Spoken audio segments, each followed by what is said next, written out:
Hello, good evening. Welcome to North West Tonight with Roger Johnson. Thank you for joining us. Our top story: a guard of honour for 5 veterans joining an emotional flight from Lancashire back to those D-Day beaches in Normandy.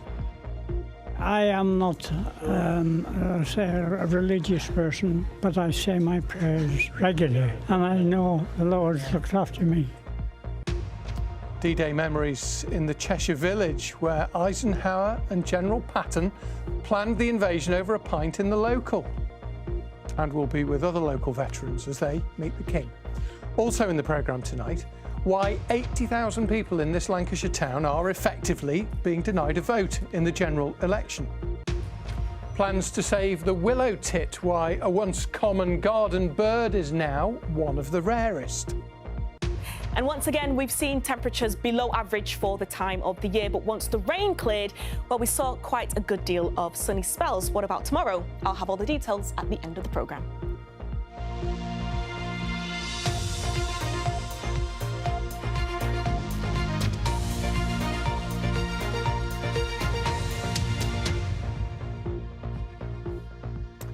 A special flight took off from Lancashire, heading for France this afternoon. On board 5 North West veterans of D-Day on their way across the Channel. Tomorrow, of course, it is 80 years since the Allied invasion of occupied France began, heralding the eventual defeat of Nazi Germany. Well, Andy Gill spoke to the veterans before their emotional return to the beaches. A guard of honour at BAE Systems at Warton in Lancashire for Ken, Bill, Stuart, Richard and Jim. 5 men with nearly half a millennium's life between them, off to France to commemorate one day. First thing you do, you see all the bodies in the water. Richard Brock was a driver with the East Lancashire Regiment who went ashore on Gold Beach. And there was 130 of us in the company, and when we finished up in Hamburg, there was just 19 of us left. 156,000 Allied troops landed in occupied France on June the 6th, 1944, the largest invasion force ever assembled. Jim Belcher from Wigan was a Royal Marine. 80 years ago, he didn't realise how significant it all was. I thought we were going there to do a job. That was it. I didn't know nothing about freedom or things like that. Stuart Taylor from Penwitham was a pilot. He wasn't at D-Day, but he knew people who were and who didn't come back. Well, at the time you sort of shrug your shoulders and think, oh well, you know. But later on you think of what they could have been. You know, they're only boys. Bill Mould from Southport is another pilot, also travelling to honour fallen friends. Commemorates the chaps that I knew that were there, and not necessarily in the Air Force, fellows I'd known in civilian life before we went in. Many of them were in there. In fact, my cousin lost a leg on D-Day there. Ken Benbow from Kirkham was a Navy gunner on D-Day. Being in France for the commemorations means so much to him. It means an awful lot. I am not, say, a religious person, but I say my prayers regularly, and I know the Lord's looked after me. The 5 flew off from BAE Systems this afternoon to be in France tomorrow to remember. Andy Gill, BBC North West Tonight, Warton. An emotional return then for the veterans. The King will join veterans in Normandy tomorrow, but several have already met him. 100-year-old RAF codebreaker Bernard Morgan from Crewe was one of them, along with John Dennett from Wallasey, a former Navy gunner. If you were watching last night, you'll know that we heard some of John's story, and both of those two are featured in a special BBC programme this evening. I thought you might like to see 1 or 2 things that we have from my grandfather, King George VI. Yes, I remember at the time. Well. And yes. This was a photograph of him on the beach with General Montgomery. Yeah. If I remember very well. Yes, I spoke to Montgomery when I was in Normandy. did you? And to Churchill. And then this was my grandfather's diary. That was his D-Day entry. It says, the news was given out at 8 a.m. that the invasion of the continent of Europe had started last night. Lovely documents to keep, they are. What are your recollections of D-Day itself? When we came off our landing ship tank, down on the beach, the army were there collecting the poor soldiers who drowned on the initial landing. When you look back, the lads we lost, it was colossal. It's frightening. Aye. But that's when you feel grateful for what you've been through. I class myself as being very lucky. Exactly. And I appreciate being able to do what I can now and being able to enjoy the life that we all fought for. Two of our brave veterans talking to the King. You can watch D-Day 80, Tribute to the Fallen, tonight on BBC One at 8:30. And we'll have more on the commemorations for D-Day at the end of the programme. Let's move on to the general election now, though. And as part of our Your Voice, Your Vote, which we talked about a bit this week, we're asking you what the issues you want us to tackle are and some of the questions that you want answering. And a few North West Tonight viewers in the Chorley area in Lancashire have been in touch with the same question. Basically, why don't we get a vote? Now, Leslie Holt actually wrote to me to say that I and many other people in Chorley can't vote for the party that we want to due to the Speaker, Sir Lindsay Hoyle, being our MP. The other parties traditionally don't stand against the Speaker, and surely, Leslie continues, this is undemocratic and should not be allowed. So, we sent Phil McCann to Chorley. Order! Order! Lindsay Hoyle has no trouble finding his voice, but are his constituents denied their voice by the long-standing convention that the main parties don't stand against the Speaker. Shut up a minute! I think we've had a system that goes back decades and decades, maybe before even the Second World War, and I think in the 21st century we need a new system. Yeah, I think, you know, there should be other candidates be able to stand. I don't think it's very fair. I think, you know, it feels like you've not got a vote. So you feel like you've got, what, less of a voice as well? Yes. Technically speaking, the people of Chorley will have a voice because they will have a choice at this year's general election, even though the ballot papers here will look different. Last time round, the Conservative Party didn't stand a candidate in Chorley, neither did the Liberal Democrats, nor did the Brexit Party, nor did the Labour Party. Lindsay Hoyle used to be a Labour MP, but appears on the ballot paper as Speaker seeking re-election. The Greens did stand, though. So did an independent candidate, a man called Mark Brexit Smith. The Speaker has to have a certain amount of neutrality, otherwise he can't be effective in the role. So I think the way it works at the moment is fine. Your team against VAR gets the decision against them, you're annoyed, but if it goes against you, it doesn't go against you, just, oh, yeah, whatever, it's just how it goes. You know, it's the best example to put it into speaking terms, isn't it? If it's not broke, don't try and fix it. And you don't think it's broke by the sound of it? No. Just been in the rural bits, nice. Last time Lindsay Hoyle got 67% of the vote here, and he was out campaigning today. It's the respect that other parties hold for the Speaker. What, they see you and whoever else has held your office as neutral and therefore as neutral, and therefore they choose not to. So it purely is on their choice, not that I've asked them too far from it. It is their choice, and as we say, we'll find out tomorrow who's on the ballot paper. What I do know is there's an election in Chorley on 4th of July. Just use that vote. There will be an election here because the Greens are standing again. They say they don't think it's right to remove people's democratic rights by parliamentary convention. The Trade Unionist and Socialist Coalition are standing too. They say there's every reason to challenge the Speaker. Order! Meanwhile, back in 2010, 10 candidates stood against Speaker John Bercow.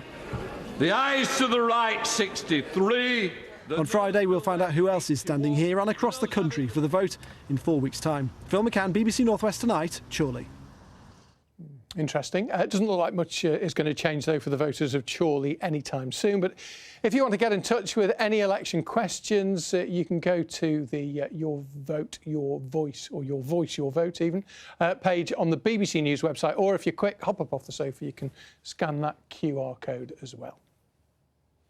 Now, Emmanuel's got the weather for us in a moment, and we'll hear about history being made on the Isle of Man today. But first, 10 people have been charged over a record £2 million haul of prescription drugs, which was found in the Cheetham Hill area of Manchester. Police say that the seizure, which was made last year, is the largest in the UK. Liverpool City Council's approved plans to stamp out smoking in the city by 2030. The £2 million plan, which we mentioned on the programme last night, includes banning smoking in public places, stepping up controls on tobacco supply and helping people to quit. And the Coronation Street star Helen Worth has announced that she is leaving the soap. She's played Gail Platt, of course, for 50 years. Helen's going to step down at the end of the year following a major storyline for the Platt family. Now, a few months ago, we told you about a group of people who claimed that they had been tricked into buying homes on holiday parks where, legally, they've got no right to live. That group went to court today, claiming that the site owner in Fleetwood has been harassing them and demanding that they pay £46,000 for an electricity bill. One resident told us she's been so upset that she's tried to take her own life. As Jonas Muller reports. Dawn bought into her dream when 20 months ago she purchased a lodge here on Wyre Country Park in Poulton-le-Fylde. But that was then. Residents have had a number of disputes with the site owner. The latest a demand for an electricity bill that he has to pay to the supplier and which he calculates for the residents. Those bills are disputed. My electricity bill is so wrong. The unit price doesn't add up. None of the rates add up. And with the stress of everything else, I've been in hospital. I tried to end my life a few weeks ago. I'm sorry to hear that. It's okay. It's okay. It just all got too much, really too much. Dawn told me that was a low point and not the right thing to have done. Residents here say they want to pay, but only if they're given a clear breakdown. That hasn't happened, so the site owner threatened to disconnect the supply. Last month, residents were granted an injunction against the owner. Today, Blackpool County Court heard if that injunction should be extended. Lodge owner Mike Chesworth told the court that residents have had to put up with aggression, harassment and bullying tactics, and a number of people are scared, not knowing what could happen next, and he wanted the injunction to stay in place. District Judge Woosnam said these allegations will not help anyone. He accepted an undertaking from David Welsh that he wouldn't cut off the electricity for at least 3 months to allow matters to be resolved between both parties. We've protected the livelihoods and some concerns that we had for some very vulnerable people on the park. I think it's gone very well. I just hope now that he stays by the order that he's committed to. Earlier this year, buyers told BBC One's Panorama they were falsely promised they could live here full-time on the site. It's usually a breach of planning laws for anyone to live full-time on a site that only has a holiday park licence. The owner says contracts clearly state it is a holiday park. He didn't respond to requests for a comment today. That was Jonas Muller reporting. Now, if you know your garden birds, you will know that these are willow tits, once common in our gardens, but the numbers of these tiny birds have declined by more than 90% in just over half a century. The Northwest, though, has always been a stronghold for them, and now there is a plan to bring them back from the brink, as our environment correspondent Judy Hobson explains. These tiny birds were once regular visitors to our gardens, but not anymore. In Greater Manchester alone, there are now just 120 breeding pairs after suffering a huge decline over the past 5 decades. So we've got a lot of wetness here, so we've got water on this side and water on that side. Damp, wet woodland is really what willow tits really like. Now conservation volunteers in the Northwest are being asked to help rescue them. The project is called Wet Willow Wildlife, so we're going to engage volunteers in surveying for willow tit populations across the Northwest, and then once we've understood that population, we're going to use that information to design habitat interventions. Astley Moss here in Wigan has been identified as an area which could be restored to help the willow tit population. We need rotten dead wood like this in a woodland for willow tits to excavate, whereas, for example, this living tree here, it's really hard, so a willow tit wouldn't be able to excavate that for its nest. These birds are elusive and hard to spot, We didn't see any here today, but they do have a distinctive call. Willow tits actually are often in places that people, like really close to people's houses, like in Bolton and in Trafford. You've got willow tits right in these scruffy little pockets of woodland right behind people's houses, and people they're an elusive bird, so people don't know that they're there. This is a lowland raised bog site, but on the edges of it we've got this kind of woodland habitat. Volunteers are working with the Wildlife Trust with funding from the Government Species Survival Fund. They'll work with landowners to increase the willow tit's habitat, benefiting a host of other creatures into the bargain. It's quite often a habitat that's overlooked by people or undervalued. It's a bit scruffy looking, it's untidy, it's a bit wet and boggy, and it's a bit unloved. There are a number of factors for the willow tit decline. Quite possibly climate change is playing a part. Some of the wetter habitats potentially might be drying up in the longer, hotter summers. It's a bird that doesn't move that far, and we need to create these pockets of habitat, sort of stepping stones in a way, across the landscape so that willow tits can move around and connect up. The Wet Willow Wildlife Project aims to boost the willow tit's chances of survival and to try to halt the alarming decline in this treasured and once common bird. What we want to do is make sure there's always a home for the willow tit in the northwest. It's a really iconic species and it really needs our help. Judy Hobson, BBC Northwest Tonight, Wigan. There's one in there somewhere. Right, let's move on to sport. Richard's here tonight. We've had history at the Isle of Man TT, Rich.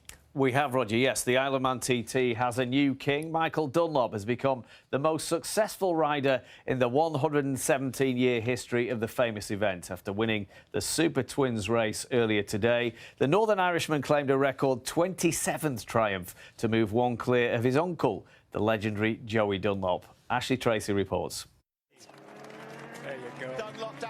What a moment in TT history. Michael Dunlop has done it. When he crossed the finish line, 20 seconds in the lead, he took his 27th win. That means the Northern Irishman has won more races than any other rider to compete on that mountain course, including his uncle Joey, TT legend, who held the record for 24 years.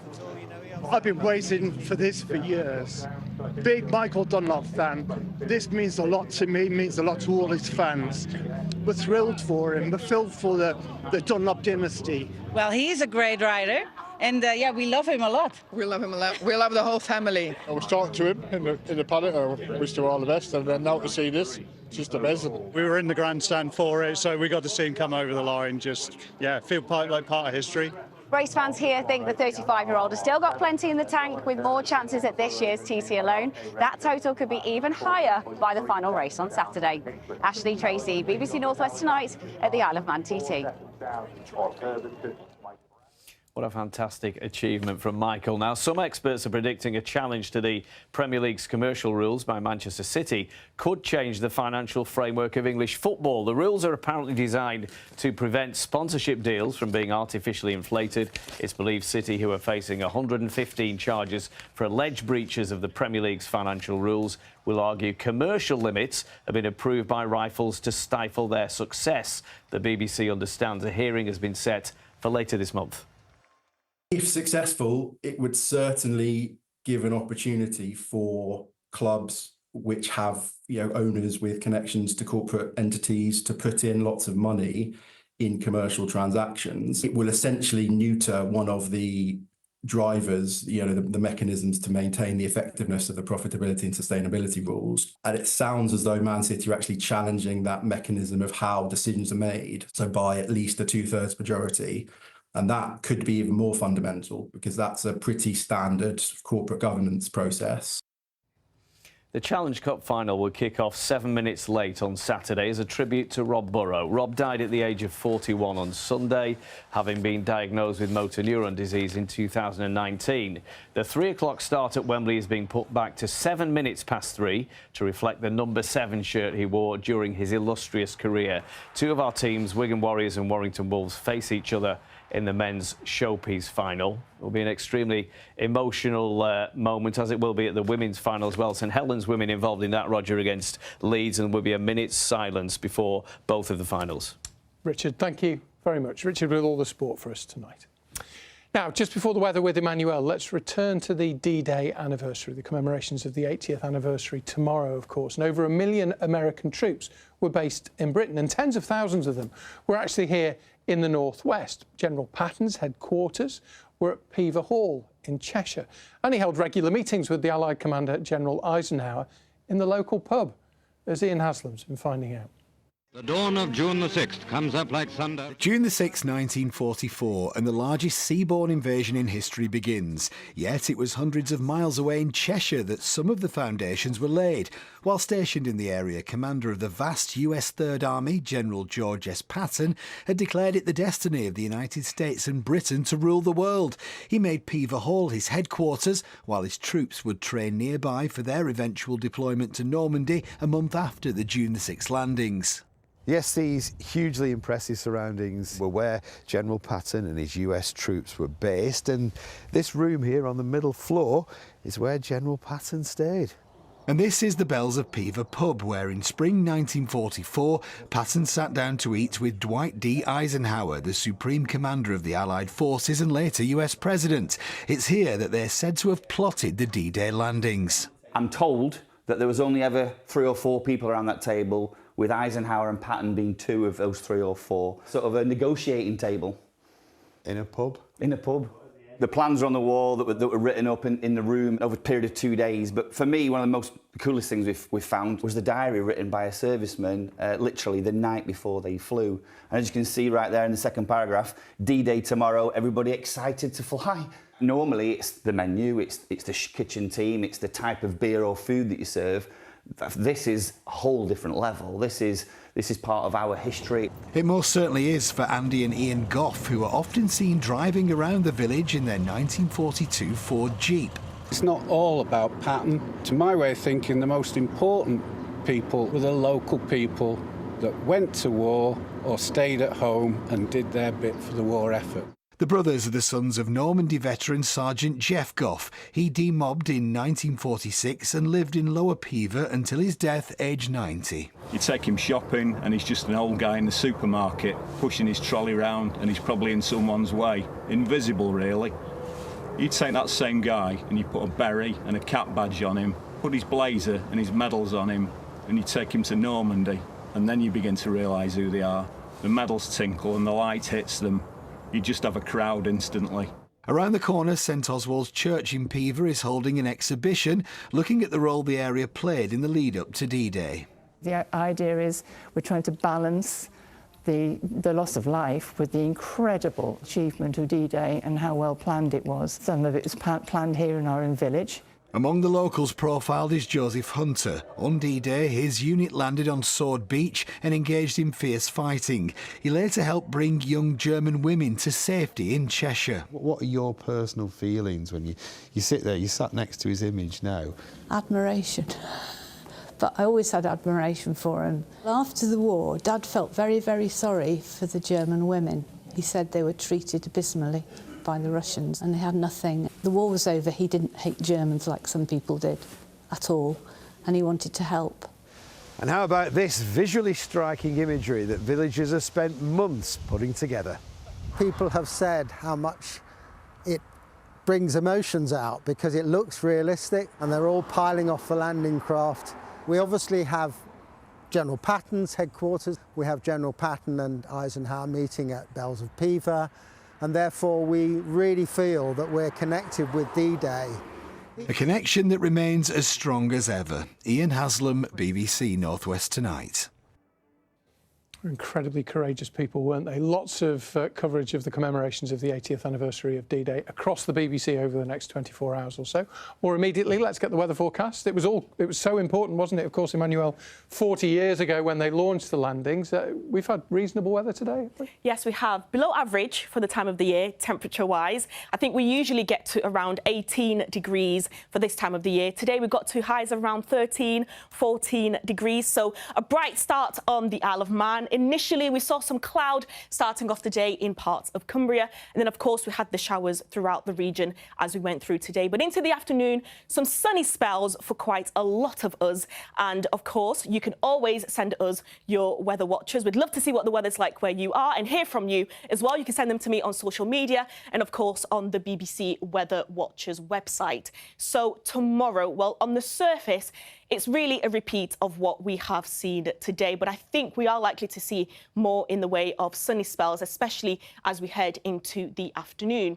So what's going on? Well, we've had that area of low pressure and the cold front. That's what moved through yesterday, and that's what brought us the rain yesterday and today, and of course the slightly cooler air as well. And as we head into tonight, we are expecting some further showers to feed in from the west. I think potentially those showers scattered, but I think further north, quite clear. Cool, though, temperatures down to around 5 or 6 degrees Celsius. Where it will be cloudy, temperatures slightly higher. And we are talking, of course, our nighttime lows. So tomorrow we will start off with some showers in places, but as we head into lunchtime and into the afternoon, we are expecting something a lot drier. Less of those showers, some sunny spells, 1 or 2 areas of cloud will stick around. Temperatures quite similar to what we've seen today, highs of around 15, 14 degrees Celsius, but not as breezy as it has been today. So as we head into Friday, there's an area of low pressure closer to Scotland that will bring us some rain on Friday. The rain will be quite slow moving,